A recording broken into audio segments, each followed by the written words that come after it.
आज के वीडियो में देखेंगे कि इकोनॉमी के पीवाईक्यू में कौन कौन से इंपॉर्टेंट है। ठीक है, इकोनॉमी के पीवाईक्यू देखेंगे। जो रेड कलर से मार्क है वो 2023 के क्वेश्चन आप पूछे गए हैं, और जो ग्रीन से मार्क है वो रिपीटेड क्वेश्चन दिखाए गए। ठीक है, तो हम अभी लास्ट के 15-16 दिनों में कौन से टॉपिक पर सबसे ज़्यादा फोकस करना चाहिए, सिर्फ उन क्वेश्चन टॉपिक पर फोकस करेंगे। ठीक है, इसमें जो ये डिजिट्स पड़ी हुई हैं, जैसे ये 13 हो गई, ये 14 हो गई, 18 हो गई, ये बेसिकली ईयर बता रहा है कि कौन सी ईयर में कौन सा क्वेश्चन आया है। ठीक है, तो पहला question economic survey and budget वाला टॉपिक हो गया। ठीक है, इंपॉर्टेंट है, बट लास्ट टाइम रिवीजन के लिए करंट अफेयर्स पे फोकस कर लेना है कि करंट अफेयर्स में क्या क्या अपडेट रहा है। सबसे ज़्यादा इंपॉर्टेंट जो है दूसरा सेक्टर, जिसमें है फाइनेंशियल एंड रेगुलेटरी इंस्टीट्यूशन। इसमें जैसे हो गया सेबी वाला हो गया, आरबीआई वाला हो गया, एनपीसीआई हो गया, क्रेडिट रेटिंग एजेंसी हो गया, क्वालिटी काउंसिल ऑफ इंडिया हो गया, उसके बाद में national housing NDB sorry SIDBI हो गया, उसके बाद में फाइनेंशियल स्टेबिलिटी डेवलपमेंट काउंसिल हो गया। मतलब हर साल आपको एक क्वेश्चन मिल जाएगा फाइनेंशियल सेक्टर के जो रेगुलेटरी इंस्टीट्यूशंस हैं उसके बारे में। टॉपिक जो बहुत इंपॉर्टेंट है that is financial and regulatory institution. मतलब हर साल आपको एक क्वेश्चन इससे मिलता है। जैसे आरबीआई को 2 बार पूछा जा चुका क्वेश्चन, सेबी भी पूछा जा चुका है, एनपीसीआई पे पूछा जा चुका है, credit rating agency, quality council of India. पिछले 5-6 सालों से इस पर हर साल एक क्वेश्चन आ ही रहा है, तो इसको अपने नोट से कर लेना। जो मोस्ट इम्पोर्टेंट टॉपिक है दैट इज़ इन्वेस्टमेंट मेथड। इसको बेसिकली जो मनी मार्केट और कैपिटल मार्केट वाला टॉपिक है उसको मैं इन्वेस्टमेंट मेथड बोल रहा हूँ। इस पर क्वेश्चन कौन कौन से पूछे गए एग्जाम्पल के लिए 2023 में इन्वेस्ट पूछा गया, कैपिटल मार्केट के क्या क्या इंस्ट्रूमेंट्स हैं वो पूछे गए, इंटेंजिबल इन्वेस्टमेंट में क्या क्या आता है वो पूछा गया, बीटा पूछा गया कि बीटा क्या होता है। ठीक है, इसी तरीके से 2021 में फाइनेंशियल टी बिल पूछा गया, 2018 में भी वही पूछा गया था। तो इससे हर साल एक क्वेश्चन आता है। मनी बिल पे जैसे 2018 और 2010 में क्वेश्चन रिपीट हुआ है, तो इससे एक क्वेश्चन आएगा ही आएगा। तो 1 से 2 क्वेश्चन मिनिमम है पक्का। उसके बाद इंटरनेशनल फाइनेंशियल इंस्टीट्यूशन में वर्ल्ड बैंक, डब्ल्यूटीओ और आईएमएफ, इन तीनों को अच्छे से करके जाना है, क्योंकि इन तीनों से हर साल एक क्वेश्चन आता है। जैसे डब्ल्यूटीओ पे 2020 में क्वेश्चन पूछा है, डब्ल्यूटीओ से रिलेटेड जो जीआई टैग है उस पर 2018 में क्वेश्चन, एम्बर बॉक्स पे 2016 में, टेंथ में 2020 पे, आईएमएफ में एसटीआर पूछा, आईएमएफसीक्यू के बारे में पूछा, फिर 2016 में भी था, और रिजर्व ट्रांस के बारे में 2020 में क्वेश्चन पूछा। तो इन तीनों से एक क्वेश्चन पक्का आता ही आता है, तो इन तीनों को बहुत अच्छे से करके जाना अपने को। आरबीआई के फंक्शंस के बारे में भी एक क्वेश्चन मान के चलो फिक्स रहता है। उसके फंक्शंस ऐसे रहते हैं कि इन्फ्लेशन में उसका क्या रोल है, वो यदि गवर्नमेंट का बैंकर है तो गवर्नमेंट का बैंकर होने का उसका क्या मतलब है। तो इस टाइप के क्वेश्चन आते रहते हैं। मनी सप्लाई में उसका क्या रोल है, इस पर उसने 4 बार क्वेश्चन पूछ लिया, 2023 में भी क्वेश्चन पूछा था। तो इसलिए पता चलता है पीआईक्यू से कि ये वाला टॉपिक कितना इंपॉर्टेंट है। इसके बाद अगला जो बहुत इंपॉर्टेंट टॉपिक है दैट इज़ बीओपी वाला टॉपिक, जिसमें फॉरेन एक्सचेंज रिजर्व वाला भी क्वेश्चन आता है।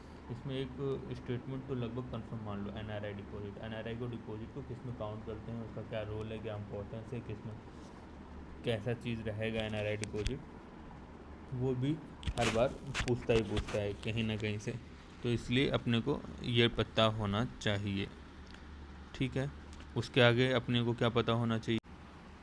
और जैसे 2023 में क्वेश्चन पूछा कि India share in global export क्या है, उसके बाद में डिवेल्यूएशन ऑफ करेंसी का क्या इम्पैक्ट है, क्यों होती है, यूएस अपनी करेंसी डिवेल्यूएट करेगी तो क्या फ़र्क पड़ेगा, चाइना क्या करेगा तो क्या फ़र्क पड़ेगा। तो ये सारी चीज़ें पता, मतलब ये सारी चीज़ें पूछता है। जैसे यूएस की जो फेडरल रिजर्व है वो यदि इंटरेस्ट रेट को बढ़ा दे तो इंडिया में एफडीआई पे और एफपीआई पे क्या फ़र्क पड़ेगा। इस टाइप के क्वेश्चन पीवाईक्यू में आए हुए हैं। ये टॉपिक इसलिए इंपॉर्टेंट हो जाता है। रिपोर्ट इंडिसेस वाला छोड़ सकते हैं, क्योंकि पिछले 2 से 3 सालों में क्वेश्चन जो हैं, तो 2-3 ईयर्स में क्वेश्चन नहीं आ रहे हैं। ठीक है, तो इस टॉपिक को अपन छोड़ के जा सकते हैं।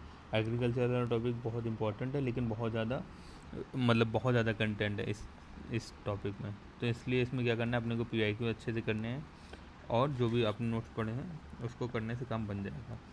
किन किन चीज़ों को बिल्कुल नहीं छोड़ना है, जिसमें एमएसपी को नहीं छोड़ना है, एपीएमसी, पीडीएस, और यही सिस्टम जो भी हैं, और क्रेडिट रेटिंग वाला जो भी इससे होता है कि मतलब किसानों को कैसे क्या पैसा दिया जा रहा है, जैसे किसान क्रेडिट कार्ड हो गया। ठीक है, इस टाइप की चीज़ें अपने को पढ़ के रखनी है।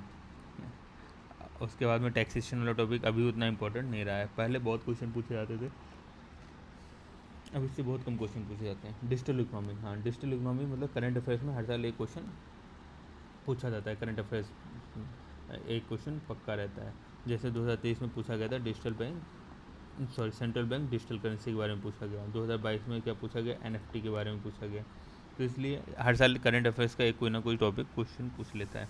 इन्फ्लेशन वाला टॉपिक बहुत इंपॉर्टेंट है, और एक ये ऐसा टॉपिक है कि यदि आप पीवाईक्यू अच्छे से करके चलेगा तो ये मान लो ये वाला क्वेश्चन आराम से हो जाना अपना, ठीक है। जैसे इन्फ्लेशन को कंट्रोल कैसे कर सकते हैं, इन्फ्लेशन के मेन रीजंस क्या हैं, और सेंट्रल बैंक का क्या उसमें रोल है। उसके बाद में इन्फ्लेशन जीडीपी को कैसे नुकसान दे रहा है, इकोनॉमिक ग्रोथ पे क्या इम्पैक्ट पड़ रहा है इन्फ्लेशन का, तो ये सब चीज़ें पूछता है।